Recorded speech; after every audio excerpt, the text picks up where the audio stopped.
leave a legacy. When I die, I don't want to be seeing the same problems in my family. I don't want my son to repeat the same mistakes that I made. When I die, I don't want to be a contributor to the foolishness and the selfishness of this world, the materialism, the violence. It's bigger than just me, and whether I lived a long life, whether I had a wife with kids in the house, the 2 cars, plus the 2-car garage, the dog, the cat, you know, picture perfect. That's not success. Hello, anybody with me here? That's not success. Do not be fooled by that. Gideon leaves behind a legacy of violence and destruction. It says, no sooner had, this is verse 33, 8 and 33, no sooner had Gideon died than the Israelites again prostituted themselves to the Baals. They set up Baal-berith as their god and did not remember the Lord their God, who had rescued them from the hands of all their enemies on every side. They also failed to show kindness to the family of Jerubbaal, that is Gideon. He leads them to not have God as their center. Is your life leading people away from God? I know you're a Christian. I know you come to church on Sunday.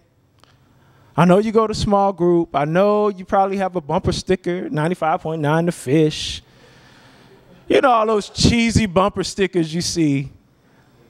You kind of, every time I'm driving on the freeway, I see the bumper sticker. I'm like, who's in that car?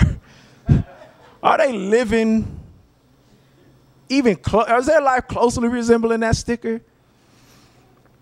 Is your life leading people away from God or towards God? And Gideon's life definitely led them away from God. It says Baal-berith. Berith means covenant. They were supposed to have this covenant relationship, this agreement with God to be loyal to death. But now they treat this other God with the same kind of worship and devotion. And not only that, but Gideon's son, Abimelech, he's a nut. He actually believes his name. My father is king. So what does he do? He goes to his cousins in another tribal territory, the Ephraimites, the people of a city called Shechem, and says, hey, make me your king. After all, I'm your flesh and blood. This is chapter 9. After all, I'm your flesh and blood. I'm supposed to be your king. So they give him some money. He does like a fundraiser for his campaign. But his campaign does not involve any speeches or kissing babies. His campaign involves violence. And he's repeating the same things that his dad did. He takes all of his brothers, his half-brothers, 70 sons, puts them on a stone, and does a mass execution. Stabs them, chops their head off, whatever. Except one escapes.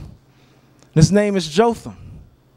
And so the people of Shechem go and crown Abimelech. And at his coronation, Jotham stands up on a mountain. And he shouts. I mean, they didn't have a PA system back then. So he shouts from the mountain, and he tells them a parable. He says, all the trees wanted a king. So the trees went to the olive tree. Hey, why don't you be our king? You're doing good. You're producing olives. People getting olive oil. And the olive tree's like, nah, man, I can't do that. If I be a king, then I stop producing oil. So they're like, okay, fine, fine, fine. They go to the fig tree. Fig tree, please, be our king. Fig tree's like, nah, I can't do it. What about the fruit? And they're like, okay. Then they get out of the tree family. Like, grapevine, please be our king. Grapevine's like, hey, I'm making wine here. People need wine. I'm like, okay, they get really desperate then. So they're out of the tree family. They go to a vine. Now they're going to a thorn bush.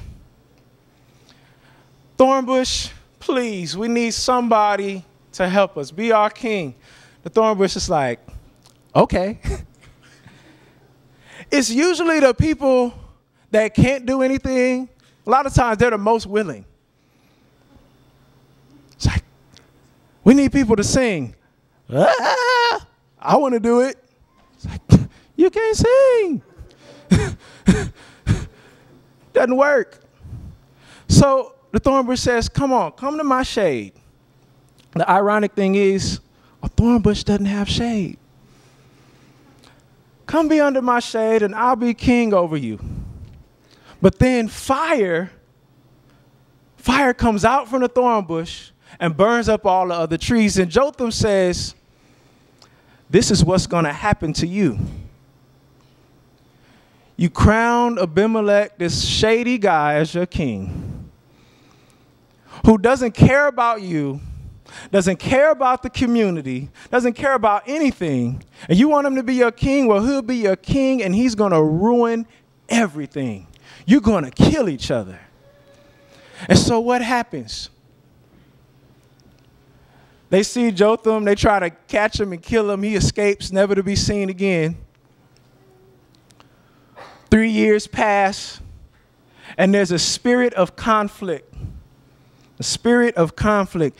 In chapter 9, 23, it says, God sent an evil spirit, a spirit of ill will between Abimelech and the people of Shechem, the town that crowned him as king. And what happened? The people in Shechem started mugging people. I mean, they couldn't carjack, but they would wait on the tops of trees or tops of mountains, and anybody who passed by, they would jump on them, pounce on them, and kill them. What are they doing? They're creating an atmosphere of instability. They're messing up the economy. People who will be traveling would have to stay somewhere and pay the hotels and the motels, the holiday. Well, they didn't have Holiday Inns, but they would have money with them that would be going into the local economy. And so they're robbing people. And with the money that they're getting from robbing, they start throwing all of these parties. And enter this guy named Gal.